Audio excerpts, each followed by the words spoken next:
आगे बढ़ते हुए कुछ स्किन रिलेटेड इशू की बात करते हैं कि तमाम लोगों को मुख्तलिफ़ किस्म के स्किन के इश्यूज़ होते हैं और स्पेशली आपको पता है कि एक्नी के बहुत ज़्यादा होते हैं। लेकिन हिजामा एक ऐसी चीज़ है जो कि सुन्नत रसूल सल्लल्लाहु अलैहि वसल्लम भी है और दूसरा ये कि आप ये देखिए कि उसमें हर बीमारी के लिए शिफा है।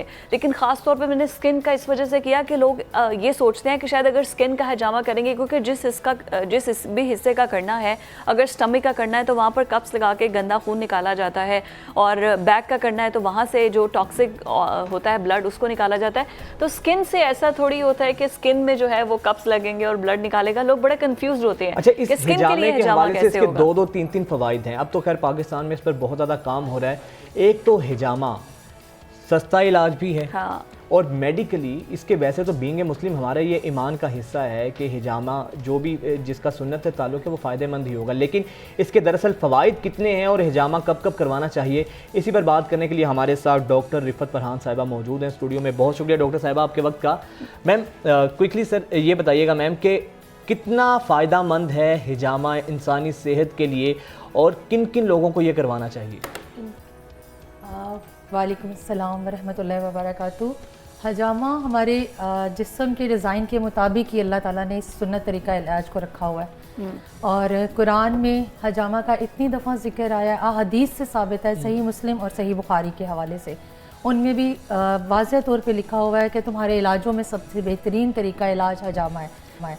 इससे आगे तो इंसानी अकल जाती नहीं, क्योंकि इंसान जो है इसके साथ जो एक अल्लाह ताला ने बुकलेट भेजा वो कुरान है। अगर हम कुरान और हदीस के मुताबिक अपनी लाइफ को, अपने जिस्मानी जितना भी हमारा जो है ट्रीटमेंट वो करते हैं तो उसमें हजामा सबसे बेस्ट है।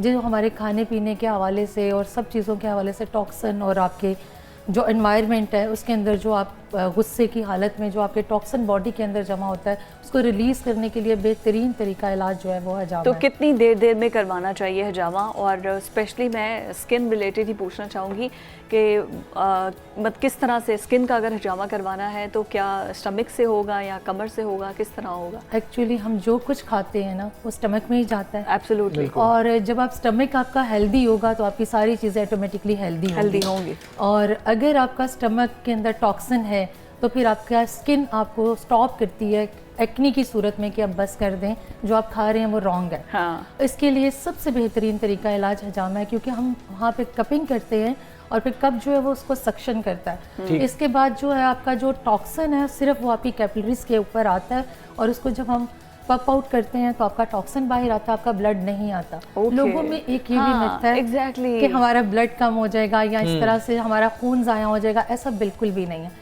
इस पे आपका जो हजामा करने वाला डॉक्टर है उसके ऊपर डिपेंड करता है कि वो उसका कट कितना लगाता है। इसमें कट नहीं लगता, माइनर स्क्रैच होता है और उसको पिन अप जब किया जाता है जस्ट सिर्फ आपका कैपिलरी के प्रिक करते हैं, प्रिक करके तो वो सारा टॉक्सिन बाहर। और कितना ड्यूरेशन का ये होता है? 20 to 40 मिनट्स का। और नॉर्मली जो आपके सुन्ना पॉइंट्स लिखते हैं वो 7 to 9 कप्स का होता है। और मर्द और ख़वातीन दोनों को करवाना चाहिए? बिल्कुल करवाना चाहिए, क्योंकि हदीस में लिखा हुआ है कि तुम्हारे लिए, इसमें डिफाइन नहीं किया गया कि मर्द करवाएं या अच्छा, ये एक तो उनको तो करवाना ही चाहिए जिनके स्किन के इश्यूज होते हैं, वैसे सेहत के मसाइल होते हैं, लेकिन जो लोग बज़ाहिर फिट हैं, तंदुरुस्त हैं, क्या उन लोगों के लिए भी ये फ़ायदेमंद है? आप बज़ाहिर फिट और हेल्दी किसको कहते हैं? उसको कहते हैं ना जिसमें टॉक्सिन ना हो बेसिकली। लेकिन जब आप गुस्सा करते हैं, गुस्सा इस्लाम में हराम है और एक हेल्दी बॉडी कभी भी गुस्से को अपनी बॉडी के अंदर नहीं ले सकती है। वो जब टॉक्सिन बनेगा तो वो हेल्दी नहीं रहेगा। ठीक है, गुस्से से। और क्योंकि जब आप टॉक्सिन फ्री बॉडी के साथ चलते हैं तो वही एक हेल्दी बॉडी है। तो हजामा सबसे बेहतरीन तरीका इलाज है टॉक्सिन रिलीज़ करने का। इससे ना आपके आंसुओं से ये निकलता है टॉक्सिन आपकी बॉडी का, ना आपके यूरिन के जरिए पास आउट होता है, ना एक्सरसाइजेस से होता है, क्योंकि जब आप ये करते हैं सिर्फ वो उसको मैनेज करता है आपके टॉक्सिन को, लेकिन उसको निकलता है हिजामा के जरिए। अच्छा, ये कितना टाइम पीरियड में लेना चाहिए हिजामा? साल में कितनी दफ़ा करवाना चाहिए या महीने में कितनी दफ़ा करवाना चाहिए? आफ्टर 4 मंथ करवा लेना चाहिए।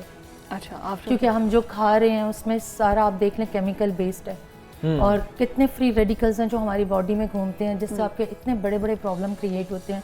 स्पेशली आप क्या कर रहे हो, अगर आप माइग्रेन के पेशेंट हो اگر آپ ہائپر ٹینشن کے پیشنٹ ہو آپ صرف کیئر کر رہے ہو, کیور نہیں ہو رہا, کیور نہیں, یس ایبسولوٹلی, کیونکہ آپ میڈیسن کھا رہے ہو اور لائف پوری میں آپ میڈیسن کھا رہے ہو جب تک آپ نے زندہ رہنا ہے, اور پیشنٹ بھی فوراً سے مان جاتا ہے کہ ٹھیک ہے, لیکن اس کا حل صرف حجامہ ہے. جب آپ کا ٹاکسن نکلتا ہے, بلڈ سرکولیشن اچھے سے ہوتی ہے, تو اس سے کیا ہوتا ہے کہ آپ کی باڈی جو ہے ٹاکسن فری ہوتی ہے اور آپ کا جو بلڈ ہے وہ سرکولیٹ کرتا ہے اچھی طرح سے, تو آپ کا میگرین کا problem, hypertension, blood circulation اچھی ہوتی ہے, آپ کا اسٹمک کا ایشو ختم ہوتا ہے. یہ سب چیزیں حجامہ ہی کیور کر سکتا ہے.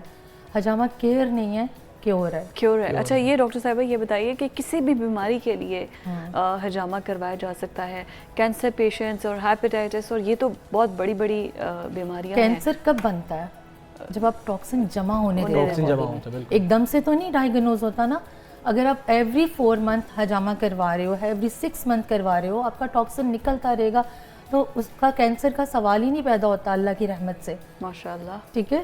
تو جب ہم لوگ یہ سب چیزیں کرتے رہتے ہیں, ہم میڈیسن کھانے کو تیار ہیں, ہم بلڈ دینے کو تیار ہیں, لیکن حجامہ کروانے کو نہیں ہے, تو اس چیز کی مجھے بڑی تکلیف. اچھا یہ بتائیں کہ ماشاءاللہ آپ تو اس پہ بڑا زبردست کام کر رہی ہیں, پاکستان میں کتنے بڑے پیمانے پر اب حجامے کو لے کر کام ہو رہا ہے؟ ورنہ اس سے پہلے آج سے اگر 2 سال یا 3 سال پیچھے جائیں تو حجامے کا اس حوالے سے لوگوں کو اویئرنیس نہیں تھی.